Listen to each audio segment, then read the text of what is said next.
Hey there, what's going on? Critical Bench Nation, Coach Chris here at Zoo Health Club, Clearwater, Florida, talking about a forgotten exercise, a dead exercise. What could that be? Behind the neck presses. Now, this is a movement that I myself, for the last decade plus, have been knocking, have been saying, don't do it, it's not worth it. Injuries are prevalent when you do too much of this exercise. Yes and no, and I'll explain a little bit.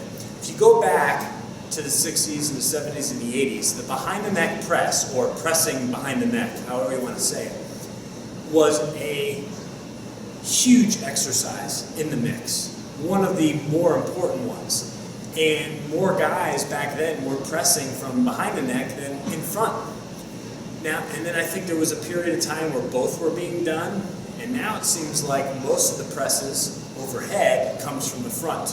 Why? Well, typically it's because of undue stress on the shoulders and on the cervical spine. Because when you press from behind the neck, you do get some forward positioning of the head to kind of get your head out of the way of the bar, right? And then you have this kind of, you have this shoulder placement that seems maybe slightly strained or uncomfortable, would be maybe a good word for it. Well, again, yes and no. Yes, there are more stresses on the rotator cuff group, but it's been proven that the behind the neck press does a really good job of hitting the medial deltoid, whereas the press from the front of the body, from the chest up, does have more impact on the interior deltoids, okay? So much like doing front raises compared to side raises. My point being, these guys, Ken Lane and Ted Arcidi, two of the biggest bench pressers of the 80s and 90s, implemented behind the neck presses and in their routines all the time. It was one of their staple movements, or pressing movements, besides doing bench, okay? So I'm gonna go ahead and demo the behind the neck press and give you a few things to focus on when doing it, okay? So here we are, seated upright.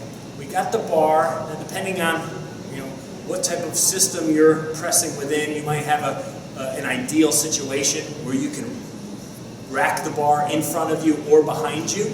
Either way, you got to get that bar up. If you got to start in front of you, that's fine. Get the bar up overhead and then begin pressing behind the neck. The keys to think about is to not position your head too far forward. Just move it forward slightly, just enough to allow that bar, to accommodate that bar. And then don't come all the way downwards. You're pressing, you're hitting that bar into your neck. You do not want to do that. You want to come down slow and controlled. Obviously, everybody's range of motion is a little bit different. But the press itself is really very similar to your standard overhead press that you do from the front of the body. Just keep in mind, you got to keep tight. You want to not have awkward head movements. You want to keep your cervical spine in line. Look forward and breathe easy through it, okay? So there you have it. That is a seated overhead press from behind the neck, okay? Again, forgotten about movement, a movement that was basically considered kind of a dead one, kind of like doing pull downs behind the neck. We're doing pull-ups to the back of the neck, right?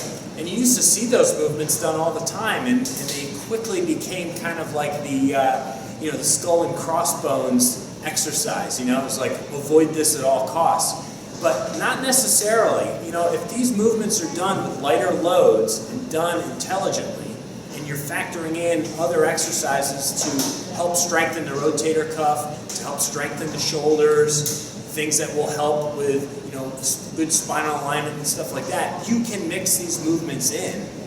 I mean, they worked for these guys years ago, and they worked really, really well at helping these guys generate all kinds of power. So you can't just throw these things away, okay? They are worth doing. You just got to be smart. Coach Chris, Team Critical Bench, check the link out below. Bosses of the Bench, amazing stuff. I think you'll really, really enjoy it, and we'll see you again real soon.